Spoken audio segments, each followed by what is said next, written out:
कोमल अपनी सास मंजू और पति अजय के साथ रहा करती थी। कोमल अपने पूरे परिवार के बारे में बहुत सोचती थी। घर में कमाने वाला बस अजय था और एक दिन अचानक अजय का एक्सीडेंट हो जाता है। उसके पैर में चोट लग जाती है, जिस कारण डॉक्टर उसे बेड रेस्ट पर रहने के लिए कह देते हैं। और इसी बीच कोमल प्रेग्नेंट हो जाती है। धीरे धीरे घर की आर्थिक हालत बद से बदतर हो जाती है। घर की बुरी हालत को देखते हुए कोमल अपनी सास से कहती है, माँ जी, मैं क्या कह रही थी कि घर की आर्थिक हालत तो दिन प्रतिदिन खराब होती जा रही है। मैं सोच रही थी कि मैं कोई काम क्यों नहीं कर लेती। जब इनकी तबीयत ठीक हो जाएगी तब मैं काम पर जाना बंद कर दूंगी। फिलहाल के लिए कुछ तो करना ही पड़ेगा ना। तेरी बात ना बिल्कुल सही है बहू, लेकिन तू अभी गर्भवती है और ऐसे में तुझे बाहर जाना बिल्कुल भी ठीक नहीं है। माँ जी, अभी तो तीसरा चौथा महीना लगा है और फिलहाल इस समय मैं काम कर सकती हूँ। अरे बहू, शुरुआती दिनों में ही तो खास ध्यान रखना पड़ता है और मेरी बात को मजाक में मत ले। तू अगर बाहर कहीं जाएगी, काम करेगी तो ये समाज क्या कहेंगे कि अपनी गर्भवती बहू से मेहनत मजदूरी करवा रही है। ये तो माँ जी, ये जो समाज के चार लोग क्या कहेंगे क्या नहीं कहेंगे, उनसे ना कभी फर्क पड़ना चाहिए हमें। और वैसे भी ये लोग आकर हमारे घर के खर्चे चलाएंगे क्या? इसीलिए अपने घर की पूरी कंडीशन को देखते हुए हमें कुछ ना कुछ तो करना ही पड़ेगा ना। बहू, मैं तुझे अपनी बहू नहीं बल्कि बेटी मानती हूँ और एक माँ का दिल ना अपनी बेटी को इस तरह से बाहर जाने के लिए बिल्कुल भी तैयार नहीं हो रहा। मैं जानती हूँ कि आप मुझे कभी नहीं जाने दोगे। अब भी तो सोचना, अगर इनकी तबीयत ठीक होती और घर में सब कुछ सही चल रहा होता फिर ये नौबत ही नहीं आती। फिलहाल के लिए तो मैं इस घर की बहू हूँ, लेकिन अब सिचुएशन को देखते हुए मुझे अभी इस घर का बेटा बनना पड़ेगा ना। मैं जानती हूँ बहू कि तू अपने घर का अच्छा बुरा सब कुछ अच्छे से समझती है, लेकिन एक माँ होने के नाते ना मेरा दिल ना ये बिल्कुल भी मानने को तैयार नहीं कि मैं तुझे बाहर जाने दूं और तू बाहर का काम करे। मैं ना खुद कोई काम ढूंढ लेती हूँ, मैं ही काम करूंगी। माँ, अगर आप इस बुढ़ापे में काम करोगी तो मुझे अच्छा लगेगा क्या? इसलिए आपको चिंता करने की कोई जरूरत नहीं। मैं हूँ ना। अभी शुरुआती महीना लगा है मुझे प्रेगनेंसी का, इसीलिए टेंशन वाली बात नहीं है। मैं अपना ध्यान रख लूंगी अच्छे से। देख बहू, अभी तक प्यार से समझा रही हूँ। अब तू अगर जिद करने लगी ना तो मुझसे बुरा कोई नहीं होगा। एक बार मैंने मना कर दिया तो कर दिया। मंजू कोमल को बाहर काम करने से मना कर देती है, जिसके बाद कोमल अपनी सास को खूब समझाती है। लेकिन मंजू कोमल की हेल्थ को लेकर कोई लापरवाही नहीं चाहती थी। और ऐसे ही एक दिन कोमल फिर से अपनी सास से कहती है, माँ, मेरी सहेली है ना, अपने साथ ही मेरे काम के बाद किए। ज्यादा मेहनत वाला काम नहीं है, बस झाड़ू और पोछा करना है। आपको तो पता है प्रेगनेंसी में झाड़ू पोछा करना हेल्थ के लिए कितना अच्छा होता है। मेरी एक्सरसाइज भी हो जाएगी और थोड़ी कमाई भी। बहू, बात तो तेरी सही है, अगर कुछ ऊंच नीच हो गई तो मैं क्या करूंगी? माँ कहते हैं ना, भगवान के ऊपर भरोसा रखो, वो जो करता है अच्छा ही करता है। वो अपने बच्चों के साथ कभी बुरा नहीं करता। इसीलिए भगवान जी मेरा भी ध्यान रखेंगे और मेरे होने वाले बच्चे का भी। अब अगर इतनी जिद कर रही है ना तो ठीक है, अजय ठीक हो जाएगा, उसके बाद तुझे ये काम छोड़ना पड़ेगा। हाँ हाँ, बिल्कुल भी टेंशन मत लो। इस तरह से कोमल अब काम पर जाना शुरू कर देती है। कोमल जैसे ही काम पर से घर वापस आती है, मंजू घर का सारा काम निपटा देती है और अपने हाथों से खाना बनाकर कोमल को खिलाते हुए उससे कहती है, ये ले मेरी बच्ची, खाना खा ले। थक गई होगी ना, मैं तेरे सिर में तेल भी लगा देती हूँ। सच में माँ, मैं बहुत ही ज्यादा खुशनसीब हूँ कि मुझे आप जैसी सास मिली। सही बताऊँ तो सास नहीं बल्कि माँ मिली है। मुझे इतना प्यार तो मुझे मेरी माँ ने भी नहीं किया कभी।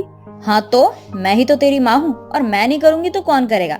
ये ले, जल्दी से खा ले, फिर दूध पी लियो, उसके बाद मैं तेरे सिर में तेल लगा देती हूँ। नहीं माँ, अब आप रहने दो, जाकर आराम करो। घर का सारा काम आपने किया है, खाना भी आपने बनाया। थक गए हो क्या आप भी? अरे अपने घर के काम को करने में कौन थकता है? थक तो तू गई होगी ना, दूसरे के घर में साफ सफाई करती है, वहाँ तो जानती है ना, कभी ये करो कभी वो करो। अच्छा चलो ठीक है, आप मेरे सिर में तेल लगा दो, उसके बाद मैं भी सोती हूँ, फिर आप भी सो जाना। ऐसे ही समय बीतता जाता है। कोमल बाखूबी अपने ससुराल की जिम्मेदारी अच्छे से निभाने लगती है। देखते ही देखते कोमल का 9वां महीना लग जाता है और धीरे धीरे अजय की तबीयत में सुधार आ जाता है। अब कोमल घर पे ही रहने लगती है। अजय अब काम पर जाना शुरू कर देता है और एक दिन मंजू अजय से कहती है, अजय कुछ पैसों की व्यवस्था कर ले, अब बहू की गोद भराई करनी है, कोई कमी नहीं रहनी चाहिए।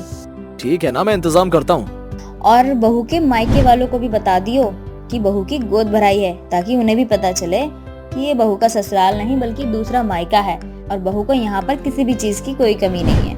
अच्छा ठीक है ना, मैं सब कुछ कर दूंगा। आप तैयारियां शुरू कर दो, पैसों की चिंता मत करना, सब कुछ अच्छे से होगा। इस तरह से अब कोमल की गोद भराई की तैयारियां शुरू हो जाती है। मंजू दिन भर यहाँ से वहाँ खरीदारी में लगी रहती है। देखते ही देखते कोमल की गोद भराई का दिन आ जाता है। गोद भराई वाले दिन कोमल के मायके वाले भी आए होते हैं, जहाँ पर उसकी माँ जो कि सौतेली थी वो कोमल को बिल्कुल भी पसंद नहीं करती थी। कोमल की सौतेली माँ कोमल की गोद भरते हुए उससे कहती है, ये ले मेरी बिटिया रानी, मुझे उम्मीद नहीं थी कि तेरे गरीब ससुराल वाले तुझे इतना प्यार देंगे और इतना आलीशान तरीके से तेरी गोद भराई करेंगे। हाँ माँ, क्योंकि ये आपकी गलतफहमी है। ये मेरा ससुराल नहीं बल्कि ये मेरा मायका है और असल मायने में माँ मेरी वहीं बैठी हुई है जिन्होंने सास होने के बाद भी मुझे कभी किसी चीज की कोई कमी महसूस नहीं होने दी। और मैं गर्व से कहती हूँ कि मेरी सास नहीं, ये मेरी माँ है। चलो, खुशी हुई देखकर। वैसे अब मैं और ज्यादा देर नहीं रुक सकती, अब मैं जा रही हूँ। बाकी घर का और अपना ध्यान रखना। शादी से पहले कोमल की सौतेली माँ उस पर बहुत ज्यादा अत्याचार करती थी और उसे बिल्कुल भी पसंद नहीं करती थी। इसलिए कोमल की सौतेली माँ ने कोमल की शादी बहुत ही गरीब घर में करवा दी थी ताकि कोमल हमेशा परेशान रहे। लेकिन कहते हैं ना, समय से पहले और किस्मत से ज्यादा कभी किसी को कुछ नहीं मिलता। कोमल की किस्मत में बहुत ही अच्छा लिखा हुआ था, जिस वजह से उसे ससुराल में गरीब होने के बाद भी कोई कमी महसूस नहीं होती थी। देखते ही देखते कोमल का डिलीवरी का समय आ जाता है, जहां मंजू उसकी खूब देख रेख करती है और वो बहुत ही सुंदर सी बेटी को जन्म देती है, जिसके बाद पूरा परिवार खुशी के कारण झूम उठता है और हंसी खुशी अपने जीवन में आगे बढ़ता है। वैसे तो सारी लड़कियां अपनी शादी को लेकर बहुत खुश होती है, पर ये क्या, दिशा अपनी शादी को लेकर परेशान है। उसकी परेशानी देखकर उसकी माँ दिशा से बोलती है, दिशा बेटा, क्या हुआ? तू इतनी परेशान क्यों है? माँ, तुम तो ऐसे अनजान बन रही हो, मानो जैसे तुम्हें मेरी परेशानी का पता नहीं। भूल गई हो क्या? बेटा, मैं कुछ भी नहीं भूली हूँ, बस मैं तुझे समझा रही हूँ कि तू भूल जा इन सबको। माँ, मैं ये कैसे भूल जाऊँ? मेरे बेड पर सुसु करने की बीमारी मैं चाहकर भी किसी से छुपा नहीं पाऊंगी। और तुम सोचो, जब मेरे पति को, मेरे ससुराल वालों को मेरी बीमारी का पता चलेगा तो मेरा कितना मजाक उड़ेगा। पता नहीं सब क्या सोचेंगे। दिशा बेटा, मैं तेरी एक छोटी सी बीमारी की वजह से तुझे जिंदगी भर घर में तो नहीं बिठा सकती ना। अरे मोहल्ले वाले, समाज वाले क्या कहेंगे कि देखो जवान बेटी को घर में बिठा रखा है। लेकिन तुझे तो कोई फिक्र ही नहीं है अपनी माँ की। मेरी भी तो दिक्कत समझना बेटा।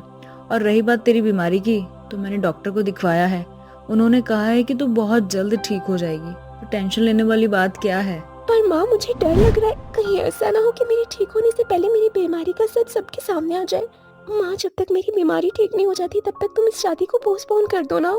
बेटा, तू ये क्या कह रही है? कुछ दिन बाद तेरी शादी है और तू शादी पोस्टपोन करने की बात कर रही है। देख बेटा, मेरी बात को समझ। मैं शादी पोस्टपोन नहीं कर सकती, इसलिए अब तू बेफिक्र हो जा, सब ठीक हो जाएगा। इतना बोलकर दिशा की माँ शादी की तैयारियों में लग जाती है, पर दिशा की परेशानियाँ खत्म नहीं होती और देखते ही देखते शादी का दिन आ जाता है। शादी भी बड़े अच्छे से निबट जाती है। ससुराल जाने के बाद भी दिशा परेशान ही रहती है, कहीं उसकी सच्चाई सबके सामने ना आ जाए। उसकी परेशानी देख उसका पति विजय उससे बोलता है, क्या हुआ दिशा? मैं देख रहा हूँ कुछ दिनों से तुम बड़ी परेशान हो। नहीं नहीं विजय जी, ऐसी कोई बात नहीं है। कल ससुराल में मेरा पहला दिन कैसा जाएगा ये सोचकर घबराहट हो रही है। मैं यहाँ के बारे में कुछ नहीं जानती, न जाने मैं यहाँ के माहौल में ढल भी पाऊंगी या नहीं। बस इतनी छोटी सी बात, इसके लिए तुम इतना परेशान हो रही थी? फिक्र मत करो, मैं हर कदम पर तुम्हारे साथ रहूंगा। मैं उन आदमियों की तरह नहीं हूँ जो अपनी बीवी को उसकी छोटी सी कमी को लेकर छोड़ दे। मैं हमेशा तुम्हारे साथ रहूंगा। विजय की ये बात सुनकर दिशा की परेशानी थोड़ी कम होती है, पर दिशा अब भी हिम्मत नहीं कर पाती कि वो अपना सच विजय को बता पाए। कुछ देर बाद दोनों सो जाते हैं और जब सुबह होती है तो सुबह होने के साथ ही विजय को दिशा की इस बीमारी के बारे में पता चल जाता है। विजय जी, आप मुझसे पहले क्यों उठ गए? हाँ दिशा। अच्छा दिशा, मैं नहाने जा रहा हूँ, कुछ देर बाद तुम भी नहा लेना। इतना बोलकर विजय नहाने के लिए चला जाता है और जब दिशा अपने बिस्तर से उठती है तो वो देखती है कि उसका पूरा बिस्तर गीला है। अपना गीला बिस्तर देखकर दिशा खुद से कहती है, लगता है मैंने फिर से बेड पर सो कर दिया। विजय जी नहाने जा रहे हैं, अभी उन्हें मेरी इस बीमारी के बारे में कुछ नहीं पता। एक काम करती हूँ, जब तक विजय जी नहा कर आ रहे हैं फटाफट बिस्तर बदल देती हूँ। अब जल्दी से दिशा बिस्तर बदल देती है। कुछ देर में विजय नहाकर बाहर आता है और दिशा से बोलता है, अरे दिशा, तुमने बिस्तर क्यों बदल दिया? बस ऐसे ही। अच्छा, मैं नहाने जा रही हूँ। ससुराल में आज मेरा पहला दिन है ना, मैं नहीं चाहती कि मेरी तरफ से कोई शिकायत मिले। इस तरह से दिशा अपनी सच्चाई छुपा लेती है। अब ऐसे ही कुछ दिन बीत जाते हैं और हमेशा ना चाहते हुए भी दिशा से बिस्तर गीला हो ही जाता है। दिशा, मुझे समझ नहीं आता कि हमारा बिस्तर रोज सुबह गीला कैसे हो जाता है। विजय जी, गर्मी देख रहे हैं आप कितनी ज्यादा हो रही है। शायद हमारे पसीने की वजह से बिस्तर गीला हो जाता है और बिस्तर भी बहुत गर्म होता है ना, इसलिए मैं हल्का हल्का पानी बिस्तर पर गिरा देती हूँ ताकि मुझे ठंडक मिल सके। अच्छा, अगर तुम बोल रही हो शायद पानी ही हो। एक बार फिर दिशा विजय से झूठ बोल देती है और अपनी इस बीमारी का सच छुपा लेती है। ऐसे ही कुछ दिन बीत जाते हैं और विजय किसी काम से शहर से बाहर चला जाता है। विजय के जाने के बाद विजय की माँ अर्चना अपनी बहू के साथ सोने आती है। माँ जी, विजय जी को तो मैं जैसे तैसे संभाल लेती हूँ, पर माँ जी से कैसे छुपाऊँ ये बेड पर सूसू करने की आदत। एक काम करती हूँ, माँ जी जब पूछेंगी कि बिस्तर कैसे गीला हुआ तो मैं माँ जी से बोल दूंगी कि पानी गिर गया है। इतना बोलकर दिशा अपनी सास के साथ सो जाती है, पर दिशा कोई बहाना बना पाती उससे पहले ही अर्चना को अपनी बहू का सच पता चल जाता है। हे भगवान, ये कैसी बहू मिली है जो बिस्तर पर सूसू करती है। अगर मुझे पहले पता होता कि ऐसा करती है ये, तो मैं तो अब लल्ला की शादी ऐसे बेड पर सूसू करने वाली लड़की से तो कभी ना करवाती। माँ जी, मुझे ये बीमारी शादी से 1 महीने पहले हुई है। मैंने डॉक्टर को दिखाया, उन्होंने कहा कि बहुत ही जल्दी मेरी ये बीमारी ठीक हो जाएगी। मेरी बहू रानी, जब तक तेरी ये बीमारी ठीक हो जाए तभी घर आना अब, और जब तक तेरी बीमारी ठीक नहीं हो जाती मेरे लल्ले से दूर रहना। मैं नहीं चाहती कि मेरा लल्ला बेड पर सूसू वाली लड़की के साथ रहे। नहीं माँ जी, ऐसा मत कीजिए। दिशा अपनी सास के आगे विनती करती है कि वो घर से ना निकाले, पर फिर भी अर्चना उसकी एक नहीं सुनती और उसे घर से निकालने लगती है। अर्चना दिशा को घर से निकाल ही रही होती है कि तभी अचानक से विजय आ जाता है और अपनी माँ से कहता है, माई, आप क्या कर रही हो? दिशा को घर से क्यों निकाल रही हो? विजय जी देखिए ना, माँ जी मुझे घर से निकाल रहे, वो भी सिर्फ इसलिए कि मुझे बेड पर सूसू करने की बीमारी है। पर मैं सच कह रही हूँ, मुझे ये बीमारी शादी से 1 महीने पहले हुई है। दिशा, मैं सब जानता हूँ, तुम रोना बंद करो। क्या इस लड़की की बीमारी के बारे में तू जानता था, फिर भी तूने इसे घर से नहीं निकाला? माँ, बीवी अर्धांगिनी होती है और वैसे भी हम दोनों ने 7 जन्मों की कसमें खाई हैं। तो मैं एक छोटी सी बीमारी के लिए इसी जन्म में अपनी बीवी को नहीं छोड़ सकता। मैं तो बस यही चाहता था कि दिशा अपनी बीमारी के बारे में मुझे खुद आकर बताए। और माँ, ये बीमारी इतनी भी बड़ी नहीं है, बहुत जल्द दिशा ठीक हो जाएगी। और मैं किसी काम के सिलसिले से बाहर नहीं गया था, बल्कि दिशा की बीमारी के बारे में एक बहुत बड़े डॉक्टर से मिलने गया था। विजय जी, आप मेरे लिए डॉक्टर से मिलने गए थे? क्यों दिशा, मैं अपनी बीवी के लिए एक डॉक्टर के पास नहीं जा सकता? और वैसे भी डॉक्टर ने कहा है ये आम बीमारी है, तुम बहुत जल्दी ठीक हो जाओगी। माँ, अब भूल भी जाओ। अब ना चाहते हुए भी अर्चना को अपने बेटे की बात माननी पड़ती है और विजय भी अपनी बीवी का अच्छे से इलाज करवाता है, जिस वजह से दिशा की बीमारी भी बहुत जल्द ठीक हो जाती है। बीमारी ठीक होते ही अर्चना भी सही हो जाती है और दिशा को पहले की तरह प्यार करने लगती है। वैसे तो सारी लड़कियां अपनी शादी को लेकर बहुत खुश होती है, पर ये क्या, दिशा अपनी शादी को लेकर परेशान है। उसकी परेशानी देखकर उसकी माँ दिशा से बोलती है, दिशा बेटा, क्या हुआ? तू इतनी परेशान क्यों है? माँ, तुम तो ऐसे अनजान बन रही हो, मानो जैसे तुम्हें मेरी परेशानी का पता नहीं। भूल गई हो क्या? बेटा, मैं कुछ भी नहीं भूली हूँ, बस मैं तुझे समझा रही हूँ कि तू भूल जा इन सबको। माँ, मैं ये कैसे भूल जाऊँ? मेरे बेड पर सूसू करने की बीमारी मैं चाहकर भी किसी से छुपा नहीं पाऊंगी। और तुम सोचो, जब मेरे पति को, मेरे ससुराल वालों को मेरी बीमारी का पता चलेगा तो मेरा कितना मजाक उड़ेगा। पता नहीं सब क्या सोचेंगे। दिशा बेटा, मैं तेरी एक छोटी सी बीमारी की वजह से तुझे जिंदगी भर घर में तो नहीं बिठा सकती ना। अरे मोहल्ले वाले, समाज वाले क्या कहेंगे कि देखो जवान बेटी को घर में बिठा रखा है, लेकिन तुझे तो कोई फिक्र ही नहीं है अपनी माँ की। मेरी भी तो दिक्कत समझना बेटा। और रही बात तेरी बीमारी की, तो मैंने डॉक्टर को दिखवाया है। उन्होंने कहा है कि तू बहुत जल्द ठीक हो जाएगी। तो टेंशन लेने वाली बात क्या है? पर माँ, मुझे डर लग रहा है कहीं ऐसा ना हो कि मेरे ठीक होने से पहले मेरी बीमारी का सच सबके सामने आ जाए। माँ, जब तक मेरी बीमारी ठीक नहीं हो जाती तब तक तुम इस शादी को पोस्टपोन कर दो ना। बेटा तू ये क्या कह रही है? कुछ दिन बाद तेरी शादी है और तू शादी पोस्टपोन करने की बात कर रही है। देख बेटा, मेरी बात को समझ। मैं शादी पोस्टपोन नहीं कर सकती, इसलिए अब तू बेफिक्र हो जा, सब ठीक हो जाएगा।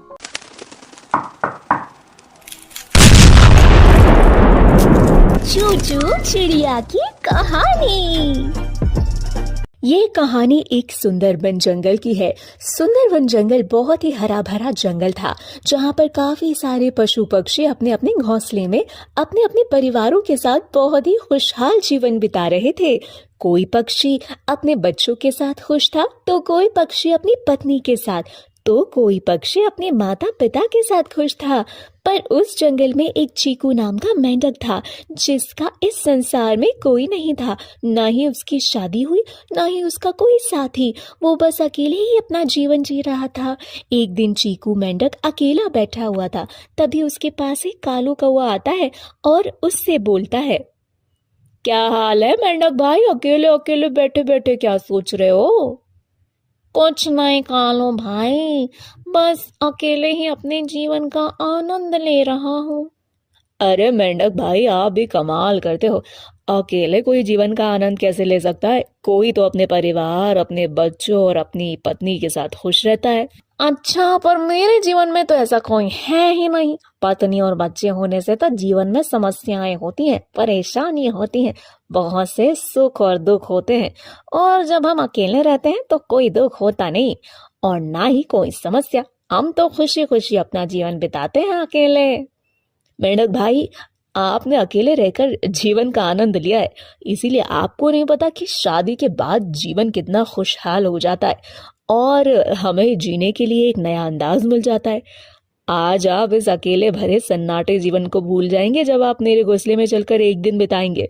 सवेरे सवेरे पत्नी का वो प्यार से जगाना, रात में थके हारे घोंसले में आने के बाद पत्नी अपने हाथों से प्यार भरा भोजन खिलाती है, तो उस प्यार भरे भोजन को खाकर तो आय हाय हाय पूरे दिन की थकान दूर हो जाती है। क्या इतना सब कुछ होता है शादी के बाद? मुझे तो पता ही नहीं था। हाँ हाँ मेंढक भाई, शादी के बाद का जीवन एक खुशहाल जीवन, खुश मिजाज जीवन होता है। आप एक बार शादी करके तो देखिए, आपके जीवन में भी खुशियों की बहार आ जाएगी। अगर ऐसा है कालू भाई, तो मैं शादी जरूर करूंगा फिर। ये हुई ना बात। पर मैं शादी करूंगा किससे? कौन से पक्षी मुझसे विवाह करेगा? मैं तो दिखने में भी सुंदर नहीं। अरे आप इस बात की चिंता छोड़ दीजिए मेंढक भाई, मैं सुंदरी कौवे और चिंटू तोता आपके लिए एक सुशील आज्ञाकारी चिड़िया को ढूंढेंगे। फिर आपका जीवन भी खुशियों से भर जाएगा। मैं अभी जाकर ये बात दोनों पक्षियों को बता देता हूँ। इतना बोलकर कालू कौवा खुशी खुशी वहां से उड़कर सुंदरी कौवे और चिंटू तोते के पास जाकर उनको सारी बातें विस्तार से बताता है, जिसे सुनकर सुंदरी कौवी कहती है, क्या उस मुरझाए हुए पौधे को अपने ऊपर हरियाली लाने का शौक अचानक से कहां से आ गया? सुनो सुंदरी बहन, आप अपना ये मजाक बंद करेंगी? आप कृपया करके अपना मुंह चीकू मेंढक के सामने बंद रखना। उसके सामने ऐसी कोई बात मत बोल देना जिसे सुनकर उसका मन शादी से हट जाए, क्योंकि बहुत ही मुश्किल से मैंने उसे शादी करने के लिए मनाया है। अरे मैं कहाँ कुछ बोल रही हूँ। उसके बाद तीनों पक्षी उड़ते उड़ते दूसरे जंगल जाते हैं, जहाँ पर उनको एक कुंवारी चिड़िया दिखाई देती है, जो अकेले उस जंगल में एक घोंसले में रहा करती। उस चिड़िया का नाम चिंकी था। तीनों पक्षियों को देखकर चिंकी चिड़िया उनसे कहती है, अरे तुम सब कौन हो रे और कहाँ से आए हो? चिंकी बहन, हम सुंदरबन जंगल से आए। हम आपके लिए एक रिश्ता लेकर आए हैं। हमारा एक मित्र है चीकू मेंढक, हम उसकी शादी आपसे करवाना चाहते हैं। क्या क्या बोला रे तू? क्या तू मेरा बाप लगता है जो तू मेरी शादी करवा रहे हो? तभी अचानक से चिंटू तोता बोलता है, अरे बाप रे बाप, ये तो डॉन लग रही है। अरे चिंटू तू चुप कर। नहीं नहीं चिंकी बहन, ऐसा कुछ नहीं है।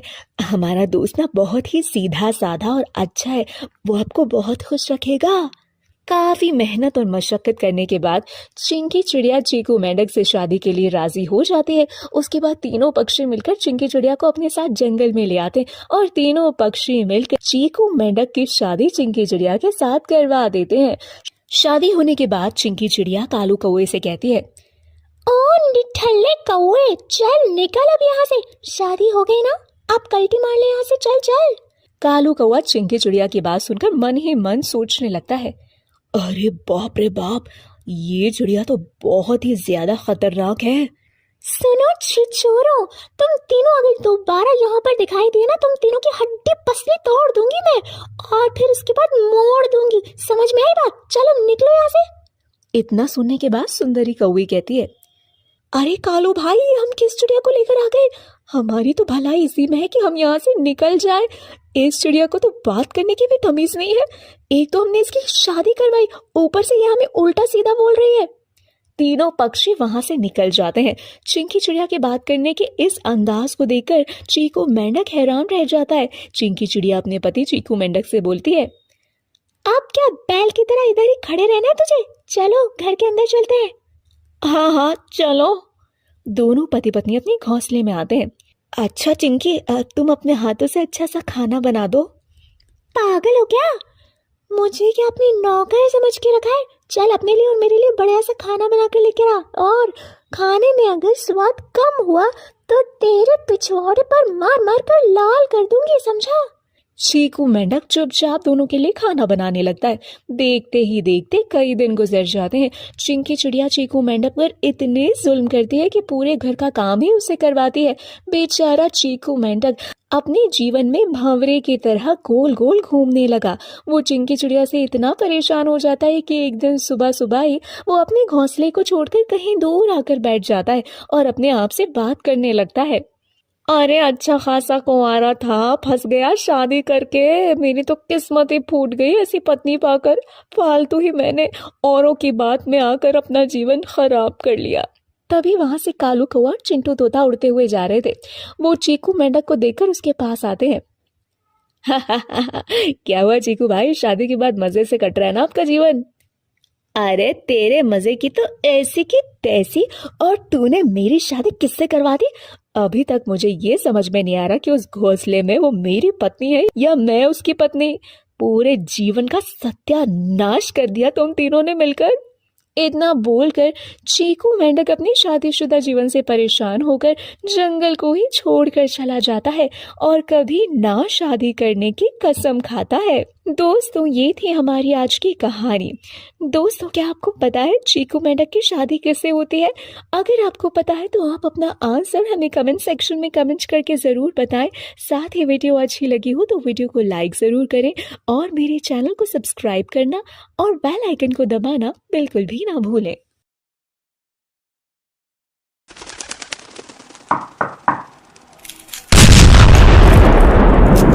चूचू चिड़िया की कहानी।